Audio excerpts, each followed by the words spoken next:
What up, what up? Jays and Confused Pod. I'm Jeremiah Broderick. Matt Mislinski joining me as always. We are joining you after the Celtics defensive beatdown over the Phoenix Suns. Matt, Sorry. no spoilers on the State of the Union. I got it TiVoed. I'm gonna hit that up right after this, so don't tell me what happens. hmm What was your biggest takeaway from the game? Biggest takeaway from the game. I mean, I think I want to say this is the best I've seen for solid chunks of it, but I think it was a rebounding game. Like, it is insane how much we dominated them on the boards. I want to say the final numbers, we had 61 to their 34, and offensive rebounds, we had 22 to their 9. So just Yeah. absolutely dominating the glass tonight. So many second chance opportunities created on those offensive boards. And I love the distribution of it. Like Baylor Shireman, as we mentioned, had 11. Kada, I'm pretty sure, ended up with 13. Pritchard had 6. Like, it was just everybody was contributing. I want to say, like, Gonzalez and Walsh each threw in 4. Derek White quietly almost had a triple-double, ended with 22, 8, and 8. So just like a full cohesive team effort with an emphasis on the boards that I thought was fantastic. How about you? What I were your thought, takeaways? yeah, huge Kada game. I Yeah. thought he was not slipping, but not having these like huge breakout, I'm a starting center level performances recently, and it was kind of nice to see him get back to that level. It just seemed like we were making everything difficult for the Suns out there.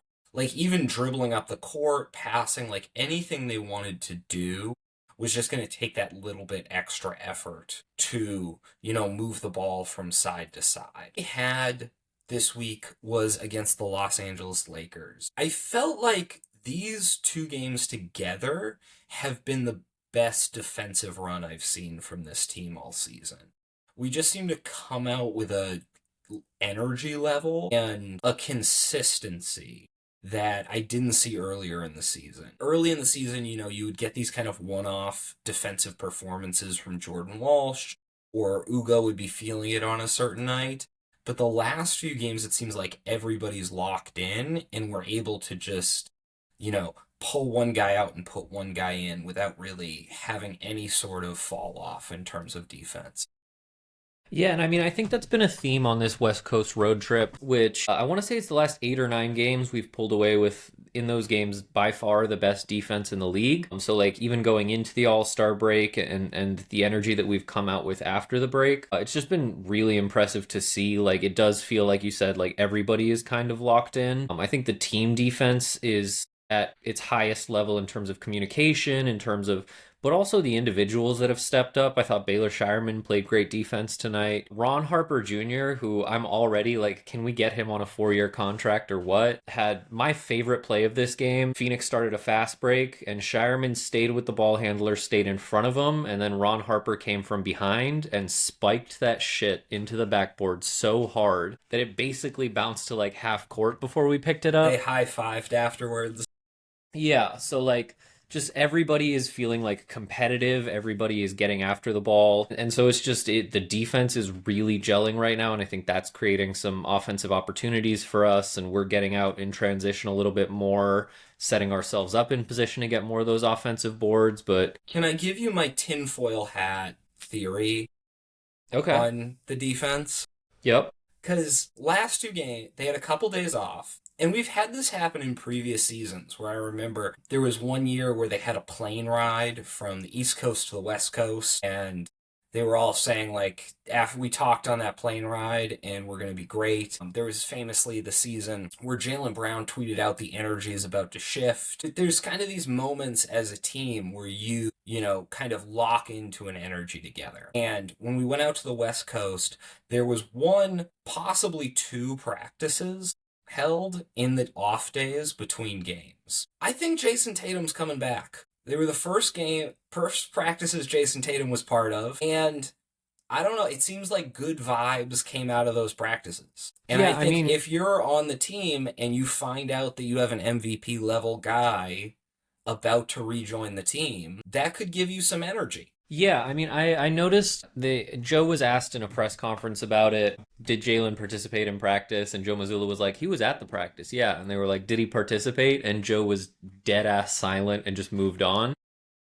They tweeted a photo of him playing 5-on-5.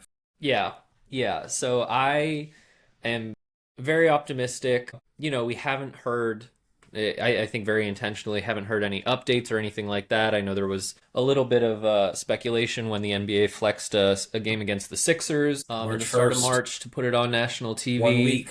Yep. Yeah, I think that would be amazing. I think one thing that I am watching more and more is like the way that Jalen talks in recent games after games and press conferences and stuff like that, and just like the pride that he's taken in being a leader.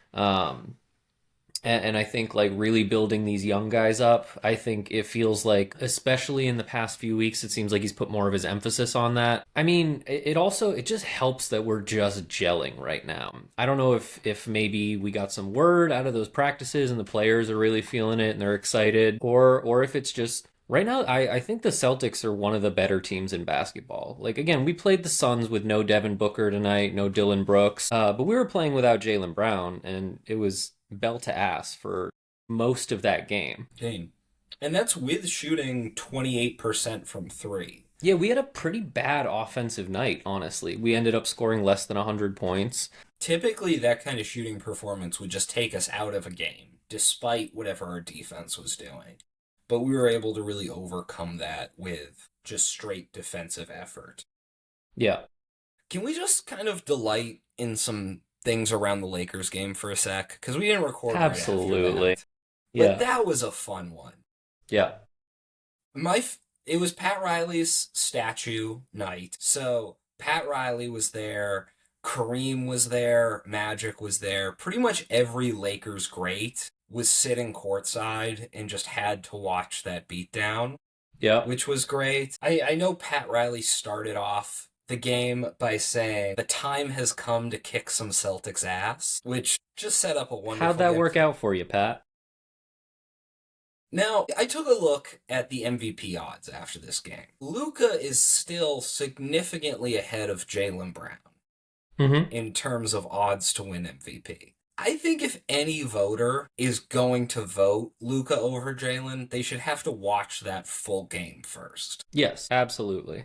Cause what's going like he ended up with a pretty good stat line. He's leading the league in scoring on almost a triple double. But whenever I watch him, he just does not seem to be leading to his team winning basketball games. No, I think that's something that's interesting that is I mean, the conversation throughout like the early middle part of the year was like LeBron had been out with the sciatica and he was coming back and it was how do him and Luca and Austin Reeves who had been going on that tear like all play together. I know you're not an Austin Reeves Stop believer and trying to convince me Austin I'm Reeves not. is good I'm at not. basketball. I'm not going to do that. Stop. What I will say is I think that was a big part of the narrative was how are these three guys going to fit together? How are they going to play together? There's only one ball. And I think it just seems like having to account for that and having to share the ball in that way is affecting Luca. It seems like he just has a little bit less joy for the game, but also it seems like he's having a tougher time building rhythm. Where he's getting his numbers. He's getting a fair amount of free throws. He's relying on his three to get into his rhythm, but it does feel like in the past he's just played freer when he's the guy and just sprays the ball out wherever he needs to. And I will say, it's been rare this season. I think we saw it a little bit with, I want to say, like the Knicks, the Pistons. There were a couple games where we went up against star guards with the ball in their hands, and they were introduced very rudely to Ugo and Jordan Walsh. This and we was saw an Ugo coming out party. Yeah. National TV game versus the Lakers. I've heard Ugo mentioned on a lot of like ESPN and a lot of the bigger podcasts this week. I think this was the game people found out about Ugo. Yeah, and I mean, I think like different guys, like Cade had kind of figured out how to draw fouls from those guys. I think Jordan Walsh also deserves to be in that conversation when guarded by Ugo or Walsh. And maybe Shireman was in there. I saw this stat, but Luka shot like 36% when guarded by those guys. So just like clearly uncomfortable. I know that Lakers fans were mad at the refs about that game. I think they missed a goaltending call or two, but like the game was pretty I'll like argue there that was goaltending call. yeah, yeah. Yeah. I mean, I think it's just like the physicality of this defense and like the tenacity of like we will pick Luca up full court and make his life miserable for this whole game. And like when Ugo's tired of doing it, Walsh will take over doing it. When Walsh is, and we just had so many bodies that we could throw at him. He never looked comfortable despite like putting up, like a Luca stat line. Just like It on felt poor like efficiency. earlier this season, after I think it was the second game against the Pistons, Yeah. I threw out an idea that two teams should be able to agree to play NBA playoff level calls. To be able to say, like, this game we're doing NBA fouls Yeah. or NBA playoff fouls. This felt like a game where the refs and the Celtics decided you could do playoff fouls, and the Lakers were not okay with it. Yeah. I think a big part of that Lakers game too was like I don't know. I haven't been following the Lakers like that closely this season. It feels like it's got to be like a pretty low point in terms of their assist numbers. Like we were just making it very difficult for them to pass the ball. They ended with I think 18 assists. We had 29 in that game, but just like the chaos in the passing lanes, like especially for a guy like Luca who like builds his own rhythm partly by like finding open shooters and creating that threat of like you can't double him or he's going to find somebody. He ended the game with like 3 assists. So it's tough to feel like okay they have to kind of guard everybody. Like no, they can. On one of the best passers in NBA history had 5 assists. Like it was just brutal on their side trying to get anything going. And I think a big part of that is how physical we are defensively and how smart we are defensively, which I think really showed up in that game and in this game against the Suns. Of just we're playing with a lot of tenacity on defense, but we're also just like wicked smart. Like tonight, I think Keita had 2 blocks, Derek White had some blocks, a steal. I think just everybody was like, we've gotten a lot better. And I think this is something we talked about earlier in the season of like, we were out of position a lot. And it felt like in these 2 games, we were rarely out of position. We weren't missing rotations. Like we were not really leaving guys open at all. Yeah. And one thing I think we'll talk about today is it seems like Ugo and Jordan Walsh are kind of slipping in the rotation. It's And fucked up. It's part fucked of it up. is just how Ron Harper Jr.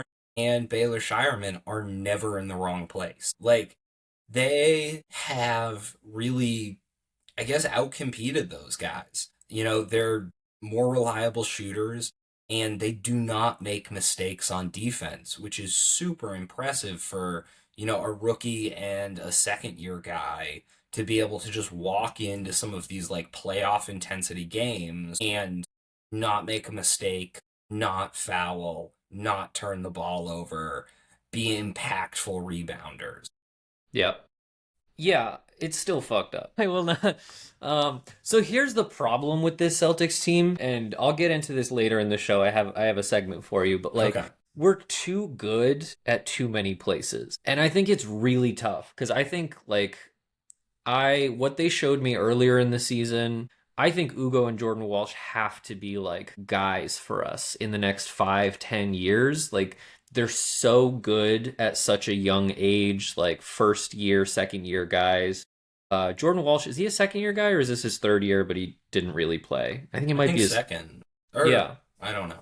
I don't know. But Yeah. yeah, I mean, like just the especially like Ugo is now 20 years old, Walsh is 22, like the capacity that they've shown to like step up and fully win games for us, and also like the growth that we know is still ahead of them. Like Ugo is only 20, he's got a world of potential. Jordan Walsh is like just a freaking like he's a beast on defense. And then tonight we saw it, he had some nice like pump fake, dribble, dunk. Like he's found ways to create his own offense that I really enjoy. He had It's an just like awesome first quarter and couple minutes. yeah, and we'll It was talk about really why he didn't didn't see the floor after that. well, yeah, he asked for that challenge call and he kept saying I didn't touch him, I didn't touch him. And it seemed I wasn't reading lips, but it seemed like Joe Mazzulla said, "I'll challenge it, but if you're wrong, you're sitting." Yeah. And then he was wrong and he was sitting. Yeah, I mean, I think like which on was a that play, pretty Joe Mazzulla Grayson move. Allen threw his hip out anyway, but whatever. That was a 50-50 call, Yeah.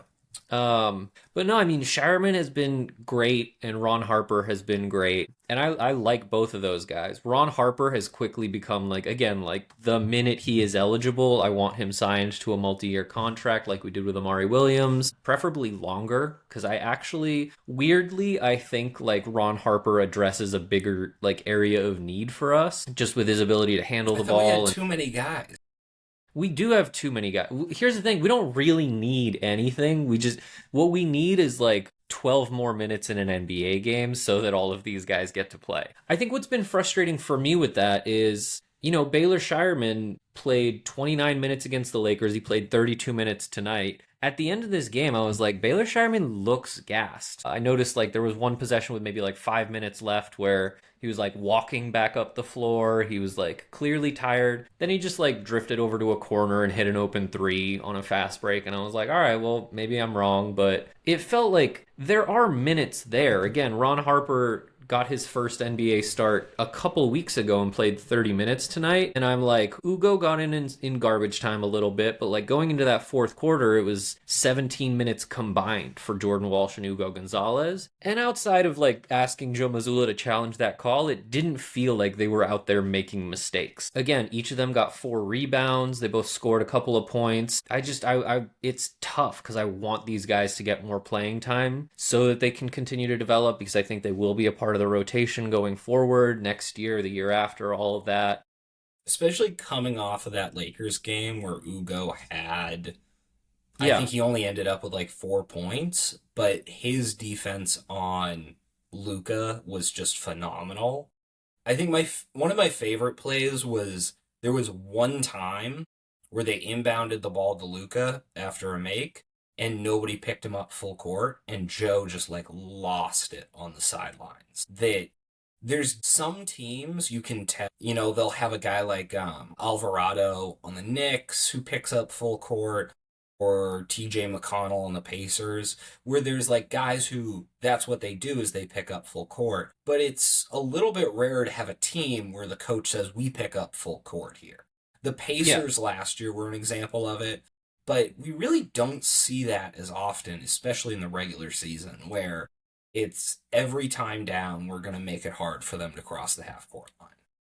Yeah, I mean, I think that's a trend in the NBA this year. It seems like more and more teams are picking up full court more frequently during games. It feels like the Celtics are like, no, this is part of our defensive identity. And I think it's been working really well for us. And I think it helps to have this number of guys because Yes. when you pick up full court, the downside is you start to get into foul trouble. And knowing that if Baylor Shireman got into foul trouble tonight from picking up, then Ugo and Jordan Walsh were just kind of ready to go there on the bench.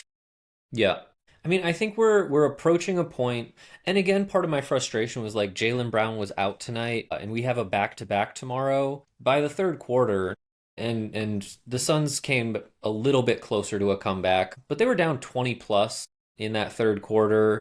That third quarter was one of the more impressive quarters we've had all season. I think we outscored them 30-11. It felt like, okay, this is a blowout. We have a back-to-back against Denver tomorrow, who's like been slipping a little bit lately, but is a dangerous team. Why are we still playing Derek White and Peyton Pritchard? Peyton Pritchard played the full, like, he was in there Peyton to close Pritchard the plays game. garbage time. Yeah, I I was don't know just what like, to we tell have you. too There's just many a guys rule. who could use garbage time minutes just to work on some. I was like, really? What got me was Joe Mazzulla was like, all right, Jordan Walsh, you wanted me to challenge that call and you lost. John Tonji is coming into this game before you do I think again. John Tonje could be good. we Like, not can't Jordan we Walsh can't have another guy who's like kind can't of have a good in new the fourth. character. Yeah, I mean, I think Delano they like Banton, John Tonje, is what I hear. that's That a lot of people in the fine. organization are high on So Tonje. here's where I'm really struggling, and this is coming from like a deep emotional place. There has to be a consolidation trade at some point, or some of these guys are just going to be garbage time guys when we know they're better than that, and that's like I'm not ready for that. Like if we get an off-season trade where it's like Jordan Walsh and Ron Harper Jr. are headed to fucking Sacramento for whatever, I will like not weep, but I'll come close. Like He'll these weep. guys are really, really good. They have a ton of potential, and they've shown that they can win games on the second best team in the East. One of like the top record wise, like win percentage wise, one of the top five teams in the league. And we're just there isn't enough minutes for everybody to go around, even in a game with no Jaylen Brown. And we have a back to back tomorrow, and we're still giving like Pritchard 34 minutes and Derek White 34 minutes. I'm like, we need those guys tomorrow. There was easily 10 to 15 of those minutes that could have gone to guys who need the development time and are also really good and I don't think would have like blown this game. That's been kind of a trend, I think, over the course of the NBA, where good teams keep being able to find guys in the draft and in free agency, and bad teams don't seem to be able to find those guys. And you end up in this situation where a handful of teams have too many guys to play, and then you have a bunch of rosters that don't have enough guys to fill the minutes. Josh Minot, like, he had some really good run for this team, but they had to let him go, or they just let him go because of cap. And like, Usman Dang, who didn't play any minutes when he was on OKC, which is another team that has just a ton of these guys who are really impact players, but they don't have the minutes to play them when they're healthy. Usman Dang didn't play any minutes there, leaves, goes to the Bucks, starts dropping 30, averaging a double-double. Yeah. I mean, Gershon Yabusele has started games in the NBA this year. He had his I mean, moments. yeah, it's just they're right now, especially if Jason Tatum comes back, whether it's a week from now, 2 weeks from now, a month from now, like whatever it may be, I'm just like, That's another three of these 35 guys minutes a aren't game. gonna see the floor, and that's horrible to think about because all of them are really talented, and I want to see what all of them can do.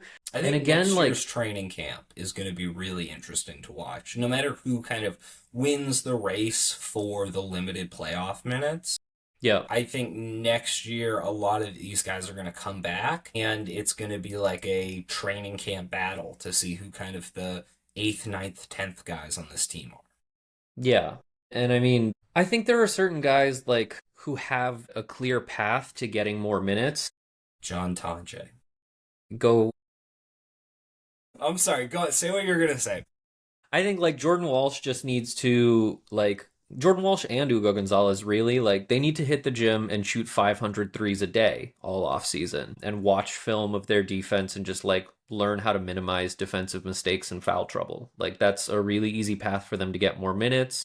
Baylor Shireman is already like worked himself solidly into this starting lineup and is getting 30 minutes a game. I think if he improves his ball handling and becomes like a secondary ball handler, not that he has to have like 8 assists a game or anything like that, but if he can become a little bit more of a distributor and setting up other guys in addition to like the shooter that he is, and if he can maintain rebounding even remotely close to this, obviously there's something there. Ron Harper Jr. is just like came out of nowhere. I mean, we've been talking about him since he was playing in the G League early this season. Since he's come to the NBA, I'm just like, this guy's freaking good at his size, the way he's able to handle the ball. And I've been most impressed by, I mean, his willingness to take shots tonight in the first half when none of the shots were falling for the Celtics. Ron Harper missed a couple open ones, but like his confidence in taking those corner threes and then just the hustle that he has on defense, I'm like, that's four guys right there who are not. When Jason Tatum comes back, like at least three of those guys will not be in the starting lineup, and we already have Pritchard and Vucevic coming off the bench. It's just and then like Tonight Sam was Hauser's fun. still in there. Like, I thought tonight was fun in part just because it seemed like Ron Harper and Baylor Shireman were just allowed to take non 3 point shots for the first time all season, where typically they're like stay in the corner guys. Here we got to see like Baylor kind of work on his mid range game a little bit, and Ron Harper Jr. kind of pulled out a couple of those post moves he used to use in college. Back to Hugo, real quick. I'm curious. There was the big John Corrales Celtics Twitter civil war. John Corrales said that Hugo Gonzalez's absolute floor as an NBA player was Derek White. And that made some people angry. And we're curious where you landed on it. Yeah, I mean, I think I disagree. I like the ambition. I think the difference is obviously Derek White as a ball handler has just gotten, I mean, he's got 10 years, 12 years on Ugo at this point of time in the NBA. I mean, he was a multiple year college player, so not as much, but he's had a lot of time in the NBA playing different roles. I remember like when he was in San Antonio, he was part of a guard rotation. He wasn't like the point guard. And it was really like he came to Boston in that first season. When he got here at the deadline, he was like, it seemed like he was kind of uncomfortable. And so I think it's taken him a little bit of time, but just the playmaker he's turned into, where on any given night he can go out and get you like 8 assists and nobody's surprised. I think that's the biggest part where if Ugo evolves that, I think that's phenomenal. I don't think that's in any case guaranteed. So to say that that's his floor, I mean, defensively, I can see it. Derek White is the best shot blocking guard in the game of basketball today. Ugo Gonzalez, I think, has athleticism. He has pretty solid defensive instincts, but I don't know. Like, he's still, of the guys that we've been talking about even today, like, I think might be the most likely to be out of position at any given moment. He's still, I did laugh, and I know that you've talked about this a lot. He just ran full speed into a screen and fell down. And I think like, He's doing that less. yeah, When first couple weeks of the season, he just refused to believe that screens were real. yeah, I think he's grown in that regard. I miss that. Yeah, and then again, like the 3-point shooting, I think is the biggest part of that. Also, Derek White like has a pretty deep bag at this point, where like he's got a mid-range game, he's got a very good floater, he can score around the basket. Right now, I'm like Ugo can hit open threes, he can finish around the rim a little bit, but he's missing like a lot of what makes Derek White Derek White. Can he develop that? Yeah. Do I think it's like the most likely thing in the world? I think it goes back to we've had conversations about what path does he choose to develop down? Is he going to be like a tall physical point guard? Is he going to be like a wing player who like is I think he can be an elite 3 and D player. I think that's a fair floor for him. And then it's just whether or not he wants to develop into more of a ball handler or he wants to develop like maybe learn a little bit more of the inside game, get some post moves going. So I think there are a lot of avenues open to him. I think John Corral is, again, overly ambitious. I think Derek White level player is achievable, but not in any way guaranteed. I don't know. See, What do I you think is like the most realistic comp? Like 15 years from now, what are we going to think about Ugo Gonzalez's? I mean, his ceiling is Kawhi. I don't. Okay, so I'll say a couple things. One, I think the biggest similarity to Derek White is, like you mentioned, Derek White was able to play on a bunch of different teams and kind of in a bunch of different roles. And what allowed him those opportunities was his ability to play defense. And I think Ugo has a similar opportunity ahead of him where his level of defense and effort will always get him playing time on whatever team he's on and whatever roster constructions around him. Unless Baylor Shireman's in front of him. Unless Baylor Shireman's on there, and then unless there's Baylor Shireman and John Tonja ahead of you. Got me fucked up. And we've seen that with a lot of guys. So I think his floor is going to be high. Derek White, the reason I don't like it is I feel like there's a competition now to be higher on Ugo Gonzalez than I am. And I felt like I was the highest on him, and now people are coming for the throne. Yeah, I mean, his ceiling is Kawhi Leonard. I think that's like, I believe that, and I think that's like tough to. So you asked who I thought a realistic comp would be. I'm gonna say Andre Iguodala. I like And that comp. I think it's a good comp. I'm kind of a secondary ball handler, elite all NBA defender, made multiple all-star teams when leading a team, but was able to be like the third option on the greatest team ever. So that is high for a 20-year-old. Last episode, I brought up what our chances were of reaching the 40-20 line, Mm-hmm. which is it's the Phil Jackson rule, teams that reach 40 wins before reaching 20 losses. We are now 2 games away from hitting that. I know you were a little skeptical last time on our chances. How Yeah. are you feeling now?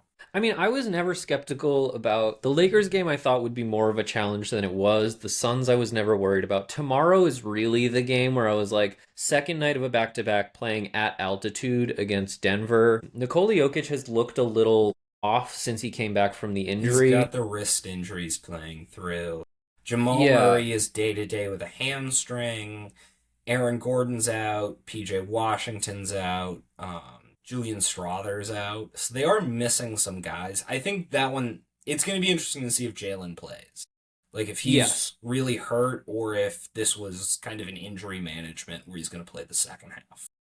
Yeah, I mean, again, like I was frustrated that this was pretty clearly like headed in blowout territory, and we still played two of our key guys 34 minutes, knowing that we have a back-to-back in Denver tomorrow, which like I've been to Denver and breathing there while you're exercising is not the easiest thing in the world. Yeah, I think the Denver game is what worried me the most. Just like coming off a back-to-back and the talent that they have. They're missing some guys, I think. So I also had a question like wouldn't it be the 40-19 rule? Because I'm like, if we lose Yeah, to Denver but then win the next two games, we're at 40-20. So like, does that qualify us or not? Like, I don't fully understand. Wouldn't it be like the it's the 40-21 40 rule? it's the 40 before 20. Yeah, okay. I think that makes a little bit more sense. I mean, I at the end of the day, I anticipate beating Denver by 7 tomorrow. And if I had to guess, Brooklyn's a trap game. I feel that they're Brooklyn's such a trying to trap lose, game. but it's such a trap game. I think we end It's up beating Brooklyn somehow by 4. somehow I'm more scared of the Brooklyn game. Yeah, I think I that's think our fair. guard will come back from the road trip having swept it. We'll be like, the team's clicking, defense looks awesome, and then we'll just let our guard down for Brooklyn. Yeah. I also think like it's starting to I really am curious about like I've been watching more and more of the interviews, especially with Jaylen Brown, but with some of the guys. And Jaylen Brown made a point of like the worst thing you can have in the NBA is like media guys in your locker room. They start throwing out narratives, guys start talking to the media about other guys, and he was like, the Celtics organization has done a great job at keeping the media out of the locker room. I think what I've noticed listening to Jaylen Brown recently is like he's very heavily tuned in. And I think he's been spending a lot of time lately. Obviously, a couple days ago, made the comment that he sees himself as the best two-way player in the world. And I think he's got a fair case. But it just feels like Jaylen Brown specifically, it seems like he has such a chip on his shoulder and is trying to prove something so hard right now that I believe Jalen knows about the 40-20 thing and is like, Yeah. he wants to make sure that we're in that conversation. He wants this team to be seen as elite, even without Jason Tatum. And he really, I think, wants the MVP. And I think if I were him, I would be justifiably pissed that not only is Luka above him, like Cade Cunningham's above him. We've talked about like SGA has 6 games left that he can miss before he's out of the conversation, which it will kind of be a little bit of a letdown if SGA just plays enough games and is like a almost unanimous MVP. I think, because right now, if the season ended today and there was just no games rule, I think the top three in some order would be SGA, Jokic, and Wemby.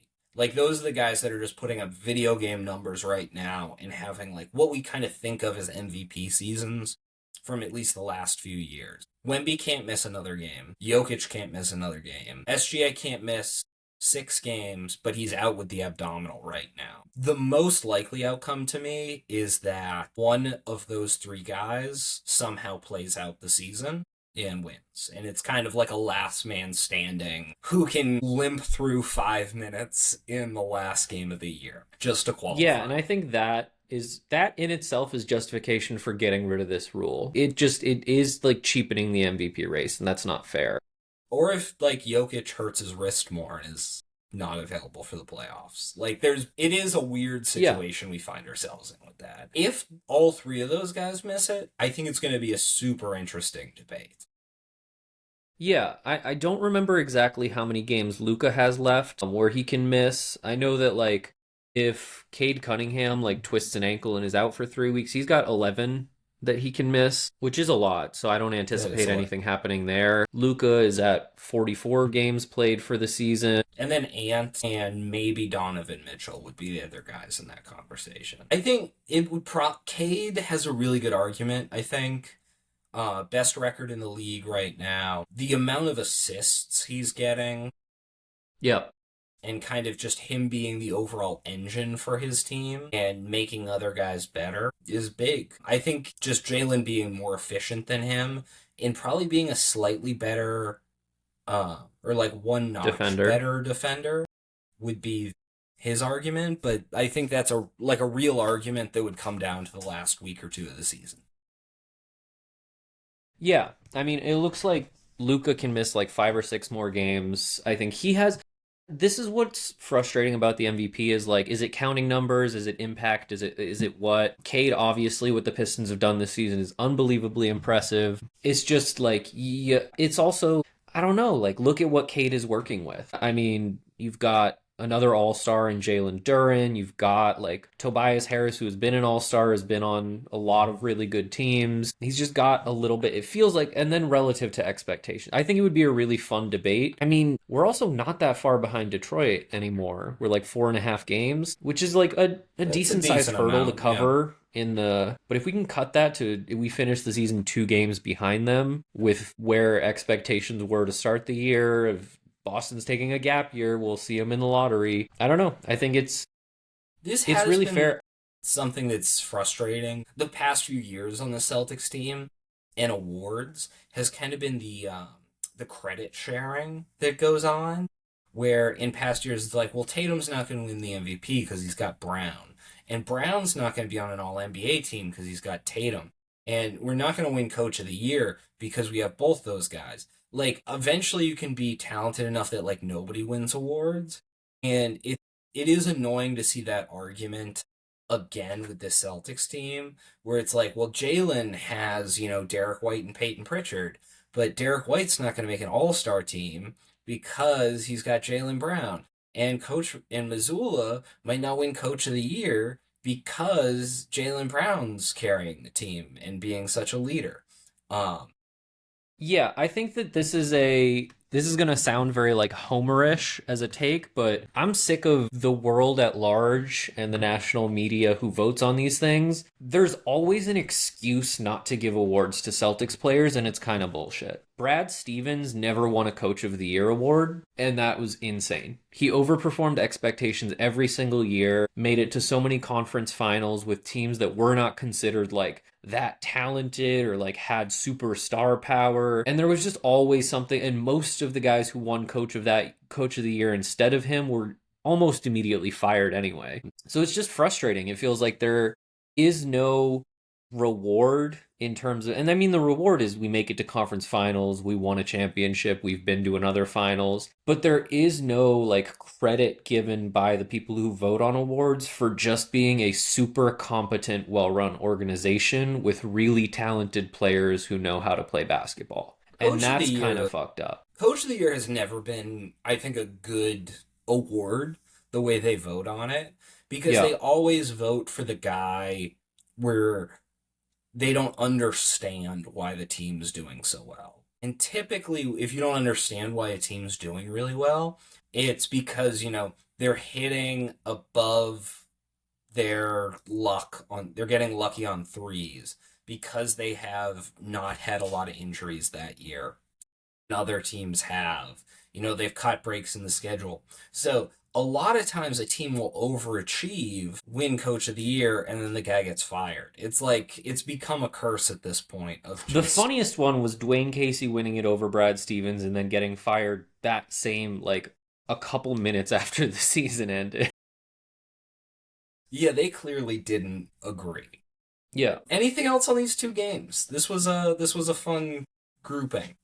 Not his best performance tonight against the Suns. Seemed to struggle get it going Yeah, offensively, Peyton but just Pritchard. Peyton Pritchard. Yeah, so now tied for the league leader in 25-point games off the bench. The other guys have spent most of the season coming off the bench. Peyton Pritchard has 5 of those games, and he did it in 8 games. He did it in 7 games. Tonight was the 8th game. He had He did it in seven. Tonight was just Yeah. extra. Yeah, I mean, like, he Yeah, is it's him, just Keldon clearly, and it Johnson, seems like he's Anthony Simons, Anthony and Simons, RIP. Naz Reid are the three guys that also have 325-point games. And they're the three Shout out guys Nas in Reed, by the way. Love that guy. contention for sixth man of the year. No, Yeah, he's and been it is like fantastic. He also I've passed been watching. Ray Allen on the list of Celtics three-pointers made. There it is. Which, listen, if you pass Ray Allen And in I a believe is leading the 3-point, league from in 3-pointers made from 30 feet or more. But yeah, no, I mean, I think I've been watching interviews with him and the way that he's been kind of talking about his role since he moved back to the bench. My philosophy has kind of been throughout the season, and I remember like our first few episodes of this podcast, there were conversations about like, yeah, Peyton Pritchard has earned the starting point guard spot, but is he more effective off the bench? And I think you can kind of see that playing out now of like when he's coming in off the bench, he's it seems like he's found his rhythm a lot easier. He's playing against weaker defenders. He's able to exploit. He has the ball in his hands more with less like scorers around him. And so he's able to just like find his own shots way more, play more in isolation where he's the most efficient guy in the game right now. And so I'm like, I love him. I would renegotiate his contract to give him more money because he's worth it. But I think like he should be a sixth man. I think is he the best non-rookie value contract in the NBA? absolutely. Making $6 million signed through 2028. Yes. Yeah, I would legitimately, if I'm the Celtics front office, I don't even know if you can. I know in like the NFL and different sports, you can renegotiate contracts like this. I would be like, Peyton Pritchard, we're going to give you an extra $10 million a year if you're okay with being our sixth man for the next 4 years. And he would win sixth man of the year every single one of those years. And it wouldn't be close. Like, I don't know. I think he's definitely over like the number of games to qualify for it. But if he had played 5 more games on the bench this season and was eligible or whatever it is, I think he would run away with it this year too. So it's just been really fun to like. Again, he started the season. His shooting numbers were down. His assist numbers are great. His assist to turnover ratio is great. And again, his isolation efficiency is fantastic. But just the numbers off the bench are exceptional. That is kind of the counter argument to what you're saying is the reason this team's been so good this year is because we win the possession battle. And having Peyton Pritchard with his like insane assist to turnover ratio as our starting point guard is one of the reasons we've been winning that battle. So like when he's in his starting role, he wasn't getting like these kind of scoring outbursts as often. It's a 8-game sample size, so we shouldn't assume that he's always going to average 25 off the bench. I do assume that. But as a starting point guard who never turns the ball over and is able to get Jalen the ball in the spots he needs it, he's a little bit redundant with Derek White, but he's also part of the reason we have the record we do. Yeah. Yeah, I mean he's been great all year. And I texted you about this. Who was the last like purely or almost exclusively bench player to make an all-star team? I think if he's the sixth man next year, I want to see that push. Because I think at this point the league like knows he won sixth man of the year last year and it wasn't particularly close. I think this year has really solidified like he could be a starter on any team and perform really well, but he's also capable of dropping 30 like kind of any time. And that's like a rare talent to have coming off your bench. I think him and Vucevic have developed some really good chemistry. And I know that that's something that you were like, do we want to have that much scoring like hidden on our bench? And yes, I think it's been working I out. was wrong. Yeah. Yeah, we do enjoy that actually. That is feels actually quite good. nice. Yeah. I think it's going to be tough just because Jason Tatum and Jaylen Brown will be on the team. And historically, to get 3 All-Stars, and Derek White might get some All-Star votes or He some should. All-Star attention. So He to absolutely get should. possibly 4 All-Stars, you really need to win 65 plus games or be on pace to win 65 games. Yeah, I'm not saying it's impossible, but it would take a lot of things going right all at the same time to get You do have Peyton to Pritchard remember All-Star buzz.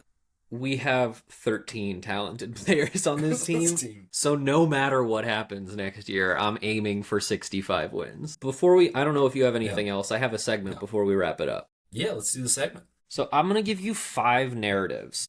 that I think have developed over the course of this season and especially lately. And I want you to tell me, looking back from where we started the season, before game one's tip off, which one would you have been most surprised? If I traveled back in time and was like, Jeremy, we just came off the All Star break and here's what's going on. Tell me which one would be the most surprising, okay? I'm glad this is what you would use time travel for.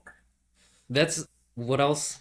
I don't really know. This is not Yeah. what anybody would use What time travel for. I don't know what else I would do with it. Everybody says they would go back to like meet Jesus or see the pyramids, and they No, I forget that think their immunity is not up to it. I think everybody says they would travel back to the start of the NBA season to Oh yeah, give well an you got to update also like from the place trade some deadline. prop bets and all of Yeah. that. Jeremy, we finally got Vucevic. But Okay, so my five narratives that you would be most surprised by, and you pick whichever one pops out the most from before the season. Jaylen Brown is solidly in the MVP conversation and may finish as high as second or third. Right, that's number one. Number two, the Celtics coming out of the All-Star break are second in the Eastern Conference. Third, the Celtics are now out of the luxury tax with a lot of future financial flexibility that we may not even need because of how much young talent we've been developing ourselves. The Celtics are now one of the better rebounding teams in the East.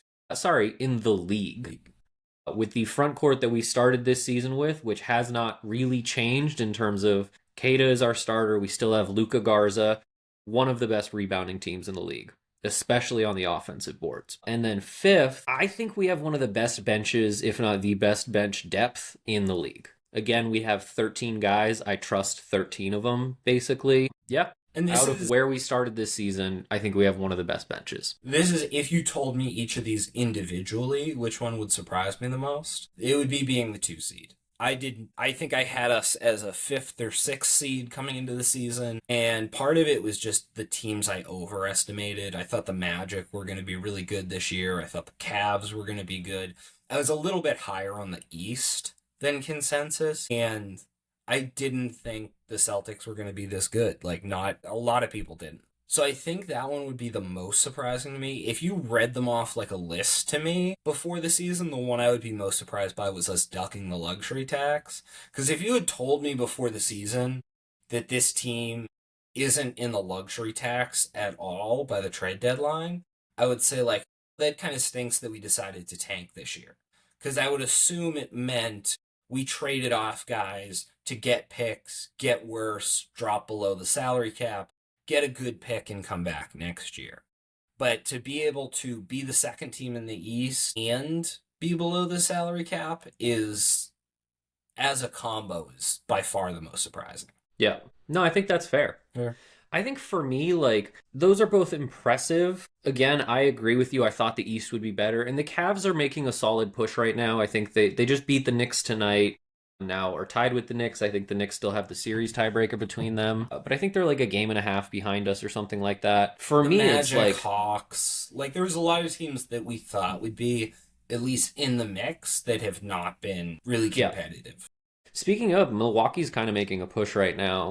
And Miami's kind of dropping. So I'm curious to see if Milwaukee makes the play and what happens. But yeah, I think for me, like, the rebounding is one of the things that just, like, on paper starting the season, I never would have seen coming. Especially, like, Keita still isn't averaging a double-double. Like, he's not getting 10 rebounds every game. So, like, the team rebounding is really surprising to me. The way that the younger, like, wings and guards, Baylor Shireman just whipping out 11 rebounds tonight. The thing, if you asked me about all of these and then it told me which one I was most excited about, I think it's the bench depth. I think it's that, like, again, we spent 10 minutes at the top of this episode talking about 4 guys who I would all love to see wear a Celtics uniform for the next 10 years. In addition to Jaylen Brown, Derek White, Peyton Pritchard, Neemias Queta, like, we have a core, and then we have a second core that is just really young, really talented players with a lot of upside, which going into this season, again, it was like, let's hope Brad can just, like, make something happen with whoever we can kind of pick off the garbage pile. No disrespect to any of those guys, but, like, guys like Josh Minot and Luka Garza who had been discarded, and then,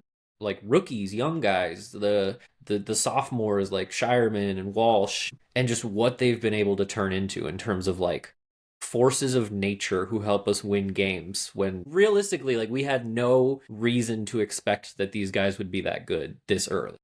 You probably thought like out of 6 young guys, 1 or 2 will pop Yeah. and they'll fill And in the frankly, rotation. I didn't have a huge expectation for one or two to pop, just because the Celtics in the past few years have had such talent at the top that there wasn't really an opportunity to develop younger guys. And so it's like this is really a throwback to like those early Brad Stevens years where it's like, no, no, no, we're developing everybody. Like, we're going to turn Marcus Smart into a defensive player of the year. We're going to turn Jalen and Jason, came into the league at like 19, 20 years old, into all NBA guys.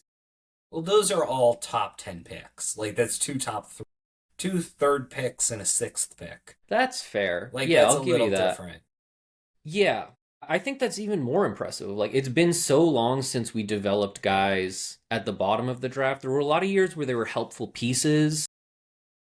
There And was we the Williams mentioned, eyes, yeah, Robert Williams. There was Grant Williams. Grant Williams as Yeah. well. I want to say like Aaron Nesmith was never that much for that. Like, that's what's impressive is like this is the first time we've had opportunity and minutes to give those guys, and the way that Joe Mazzulla like.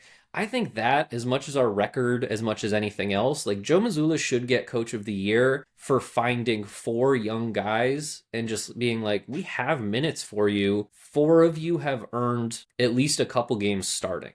Like, that's crazy in the NBA. That doesn't really happen. I mean, I think you should win Coach of the Year just because of how hard he gets those guys to play. And part of the way he does that is with the minutes.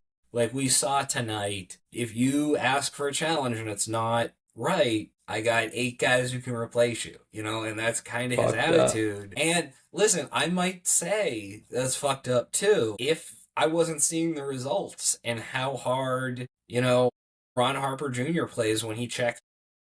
Yeah. Yeah, I mean, the minutes thing for me is just really like we have a back to back tomorrow, and I wish that like you could have had a more even dispersal of minutes throughout Or this maybe game. tomorrow night's going to be Jordan Walsh's night, I hope so. I really hope. I Like, want Ugo and Jordan Walsh to each play 26 minutes tomorrow. That's what I that's a want good for the wish. world. Yeah. We can end it on that. I think that's Yeah. that's good energy to put It's out. a beautiful, like, full of hope and optimism wish that I For want to sure. put into the world. All right. Thanks for tuning in, and we will see you next time.